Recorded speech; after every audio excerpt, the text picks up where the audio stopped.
each one of us has never failed to remember. Losses are a constant on the flame chase journey, among which even life itself holds little value.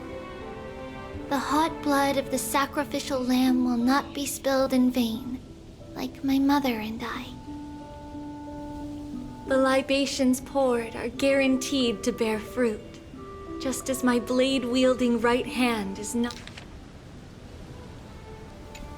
a hollow formality. Surmount the myriad passages of Yanis, and we will once again ride the west wind, and let the wings carry us far away. So, this is your answer? That's right. In the name of the three fates, I stand by my answer with no regrets. Now, with or without the gods' blessing, I run towards the world's agony. If I can truly pierce through the utter darkness, we will meet again at the end of the west wind, where flowers bloom in spring.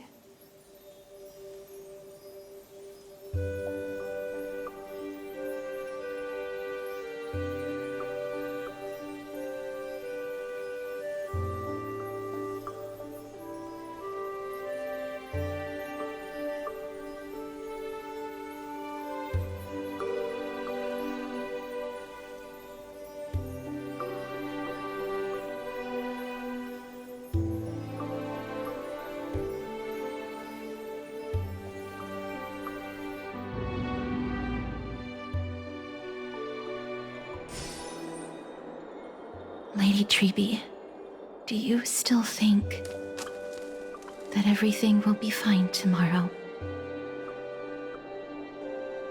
Yeah, that's what Trianne would say as well. With all due respect, Lady Trebe, you know perfectly well that see you tomorrow is nothing but a white lie. I hope your toughness is not a mask hiding a lonely heart. Cass, that's not a lie. See you tomorrow is the greatest prophecy in the world. Prophecy?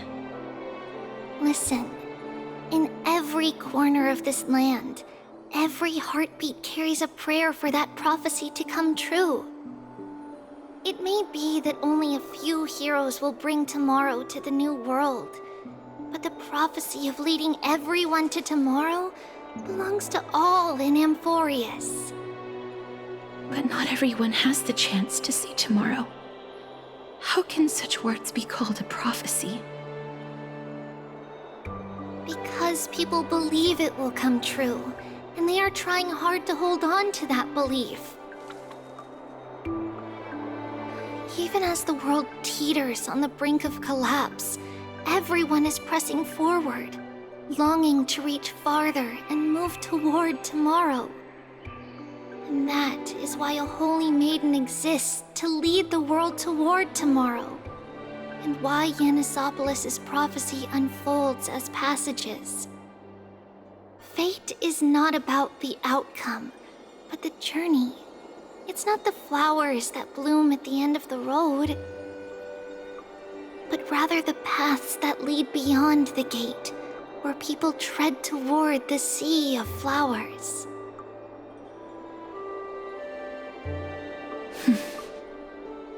So, Cass, if anything is troubling you, just set it aside for tomorrow. There's no difference between demigods and mortals. The troubles we encounter can only be resolved by our future selves. Reflect through the long night. Wait for the dawn as you think, then set off at daybreak. The hesitant part of us will be left behind in the dark, while the determined side of us will know no fear. Because that's how Tribios has journeyed so far to spread the prophecy. beckoning the morning sun and the tomorrow it promises to bring. We will now continue the journey and face our destiny. We will step over the gods' corpses and wander among humanity, and thus we shall sweep apart Amphorius's pitch-dark fog. And at the end, all will reach that silver-white shoal, that end of the journey, that new world and new tomorrow. It is a haven free from storms, cold, and heavy rains. No sorrow can linger there.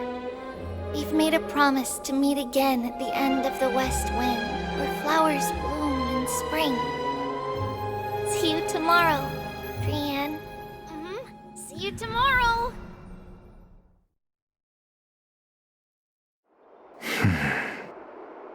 Child of humanity, surely you are not waiting for the arrival of night.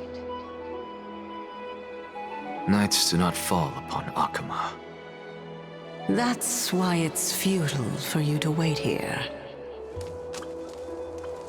Honestly, I didn't expect the renowned Reason Titan to behave like this. And that's all thanks to you. If your soul weren't as prickly as a hedgehog, I wouldn't have to act this way. If you were more accommodating, you wouldn't be opposing me all the time, and I could teach you more freely instead. It was you who insisted on implanting the core flame in me. Forget it. Cut the sarcasm and just say what you need to say. Fine, fine. All I want is to remind you. There's not much left in your soul. If you don't do something soon, I will have to take over this body.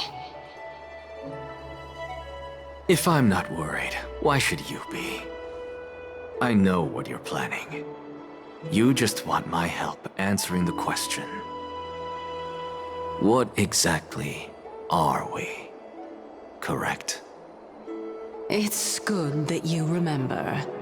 Thus, equivalent exchange. It's only fair. Then rest easy. The answer will soon be revealed, and you'll have to return my body shortly. Is that true? Certainly. I initially thought this extremely frail state would hinder me from getting my body back. But I didn't expect the answer to be right within it. That saved me a lot of trouble. I don't even need the black-robed swordmaster's ceremonial blade. That's certainly worth celebrating. Regrettably, I can't carry out the upcoming experiment alone. The girl who's walking with death, is she fully prepared? Be patient, Titan. If we're always so guarded, how can death reach us easily? Unfortunately, on behalf of Okima, I must ask you to slow your pace. I forgot about you. My apologies. A child's words are always carefree. I'll just dismiss these words as nonsense from a cheeky child. Come now, conceited performer. It's time to address your relationship with that Titan. What if I refuse? Provocation will only tip Talantan's scales further toward your demise. There's no need to go to such lengths. Oh, monster neither human nor divine. Don't forget that you won't dare kill me. If you snuff out the core flame of reason, what else can you use to stand against the council? Do you two mind if I cut in? I warned you. Do not interrupt me. I just have been meaning to ask. Does death really matter to you? What do you mean? What I mean is, before I implanted the core flame into your heart, you were already a silent, cold corpse. I'm back. Whew. Finally have a moment to catch my breath. Want to chat? It's unusual to see Mem isn't with you.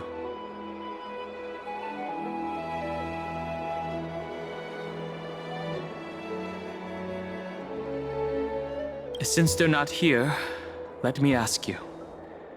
Are you really sure you want to take on the trial of Orynyx's core flame on behalf of the Chrysos heirs?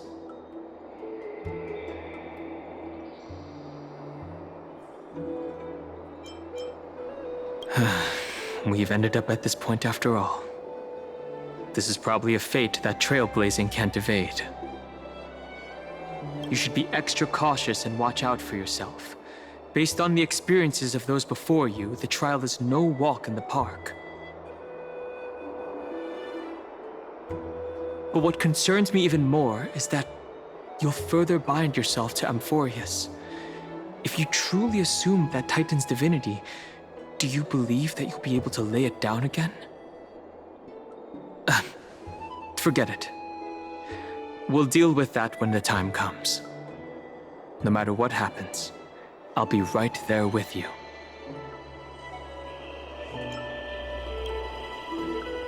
I got held up by 2 people in guard uniforms and ended up missing Trian's farewell ceremony. They said they were messengers of the Council of Elders and wanted to verify my identity. But I suspect we've been on their radar for a while. And they only made their move when you and I got separated. The questions were quite specific, from how we arrived in Akama to our relationships with each Chrysos heir. They even asked about what we did in the market. Luckily, those pawns aren't the brightest. I managed to brush off most of their questions, so they'll probably leave us alone for a bit.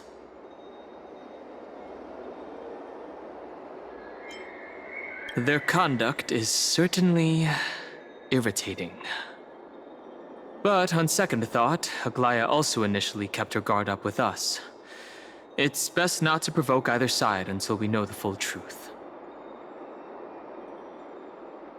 The only thing we know for sure is that some members of the Council of Elders aren't happy with the Chrysos heirs. In the worst case scenario, we could be caught up in the internal conflicts of the Holy City.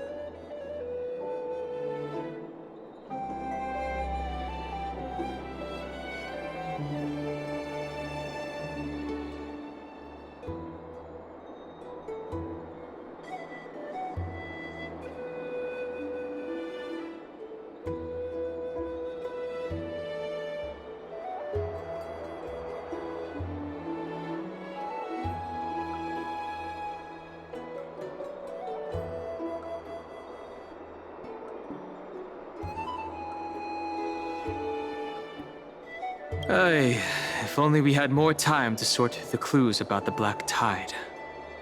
But now, the weather is the only lovely thing left. Let's take some more pictures. Huh? What's going on? Something wrong, Danhung? Oh.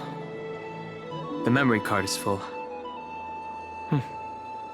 I bet March and the others are pretty worried too.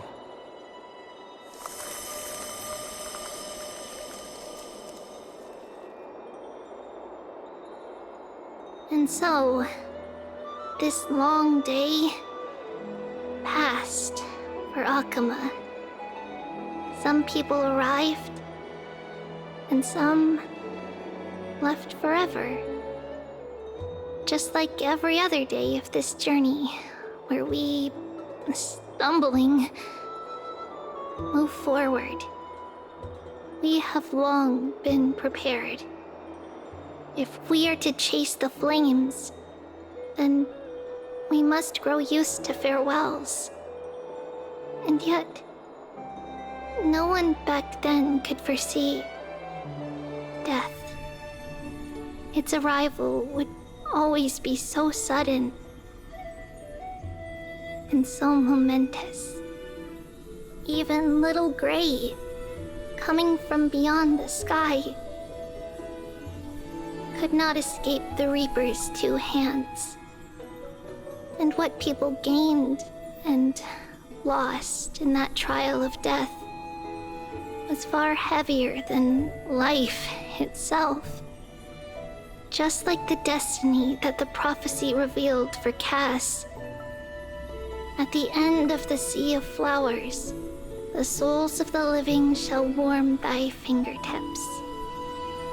And after an embrace, there shall be eternal separation.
I'd love to go in and take a look.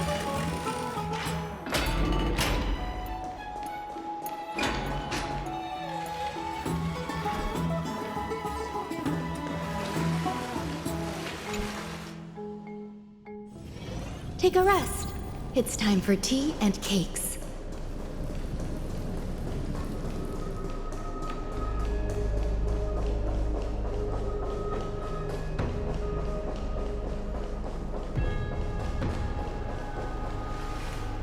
The taste of celestial emperor.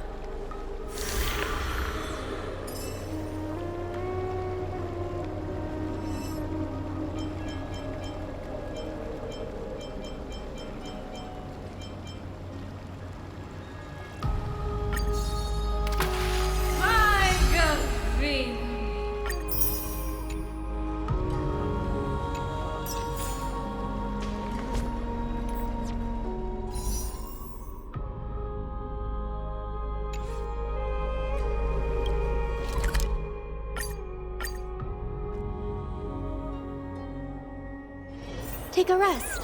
It's time for tea and cakes. More and more species are disappearing.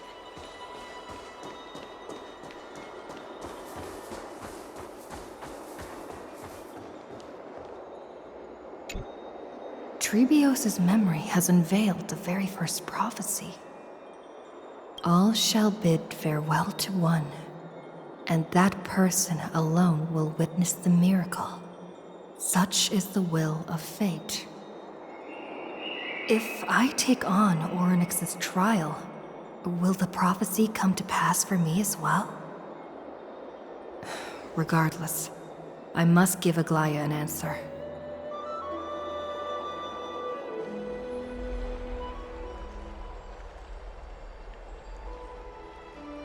Ah, it's you, Cass. I finished the anthology of poems you lent me. Here it is. I thought you'd be too preoccupied to find time for reading.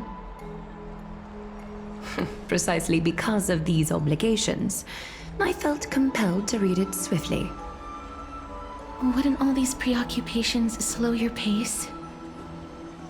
On the contrary, knowing that time is limited can push one to overcome their limitations.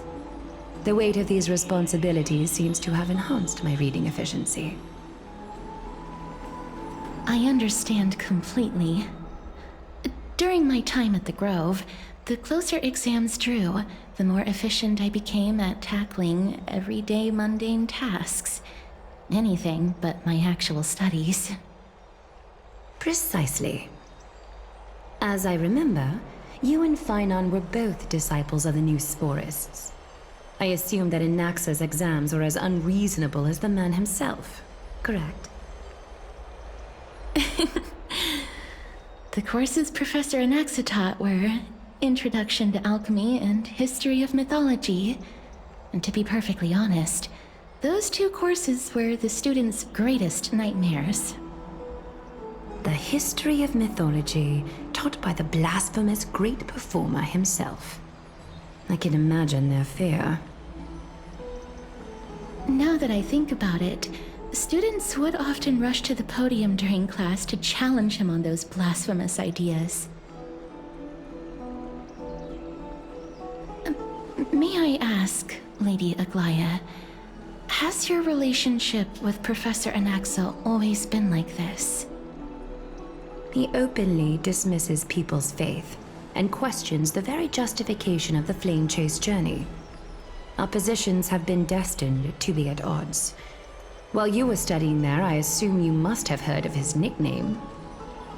A Dromus draped in finery? As I see it, this nickname is more of an insult to the Dromas. Despite his insufferable arrogance, I do hold a certain respect for his nature as a scholar. To remain true to his principles, he is unafraid to stand opposed to the world, and that requires considerable resolve. Anaxagoras' life is almost like a satire. As a Chrysos heir, he refuses to heed the prophecy, while he disrespects the gods. The gods have chosen him. He was indeed chosen by Circes. Is something weighing on you, Cass? The golden thread is quivering. I sense there's more to this exchange than idle chatter. With all due respect, I'd like to know what you plan to do with him. In light of his assistance in the battle against the Flame Reaver, I am willing to grant him some time to find a way to remove the core flame. However, if Anaxa decides to make any move that places us in danger, I will not hesitate to take extreme measures. Just as I feared. The Flame Chase journey is the destined path for the Chrysos heirs. Yet he now seems more like an empty shell. Given his strong sense of self-respect, I trust that Anaxagoras will make the right decision. Still, I can't help but hope for another possibility. Perhaps Anaxa will also overcome his limitations, now that he knows time is limited. I understand your stance. Let's continue this discussion another time. But now, let's greet our guest. You're here. Does this mean you're ready to take on Orynyx's trial?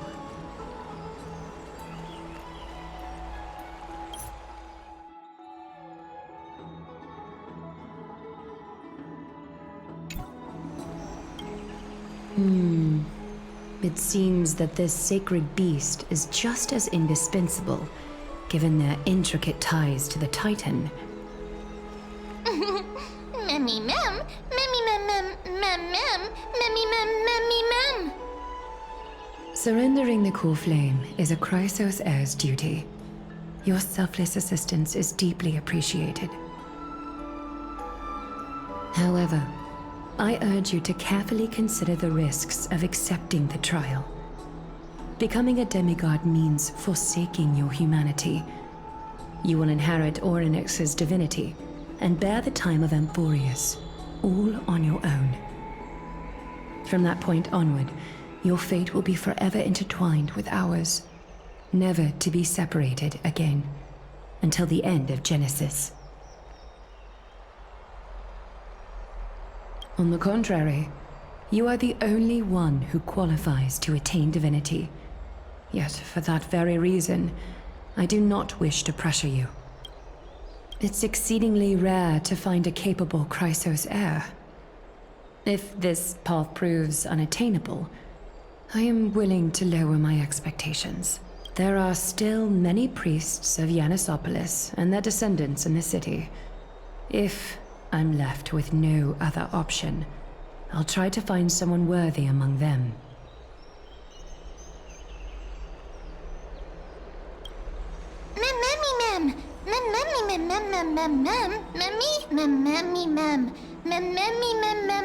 Hero.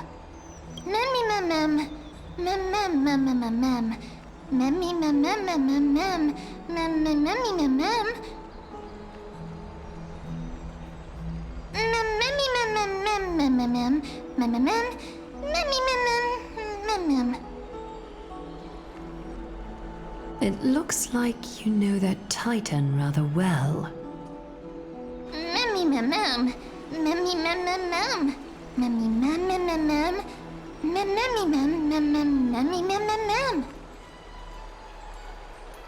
Memories that exist outside of your own experiences.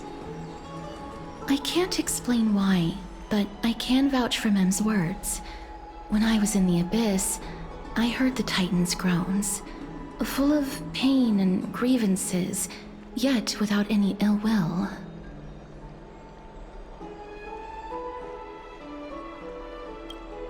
Since you've made your decision, go back to the bath chamber and get some rest.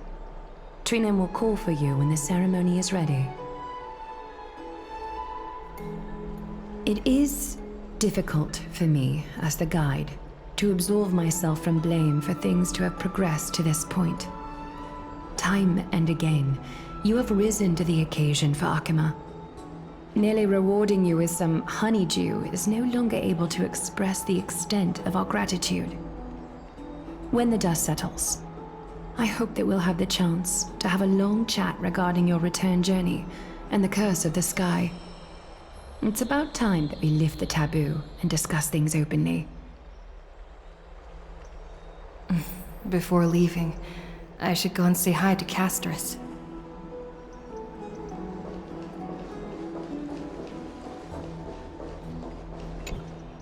Miss, may everything go well for you and Mem.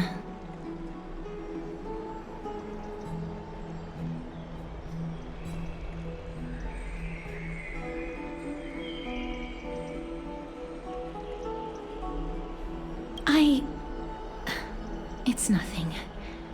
I only came to discuss some matters with Lady Aglaya. Previously, I lent her an anthology of poems that Lady Drianne had gifted to me. Tracing back, this anthology was something left for Lady Drianne by a bard before their passing. Although personal properties should be cleared out once their owner has passed on, Lady Trian gave this book to me since she knew how much I like to read.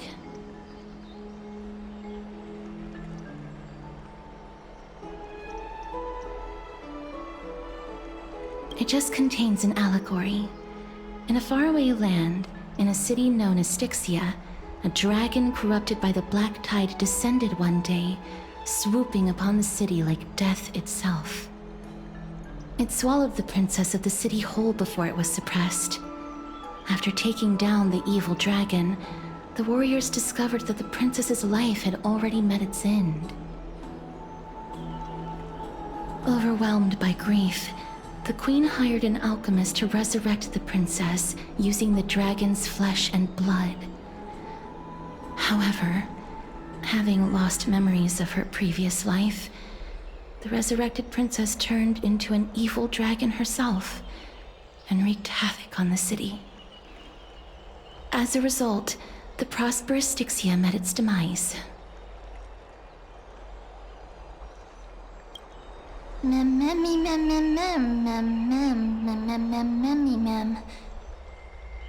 The author of this book is Archepia, a wandering bard who traveled to many cities. Among the things she left behind are poems, dictionaries, and many tragicomedy scripts. She even clearly underlined and took notes in books that covered myths with her elegant handwriting. While flipping through these books, I felt like I was afforded a glimpse into the life of Archepia. It felt just like I was traveling with someone that I'd never met before. It was as if she had yet to pass on and was still alive.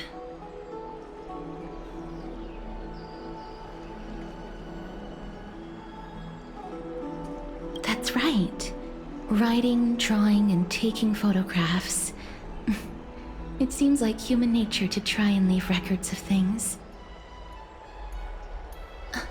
Speaking of taking photographs, when I was helping you to take the photo previously, I did not look through the photos in your photo stone out of courtesy.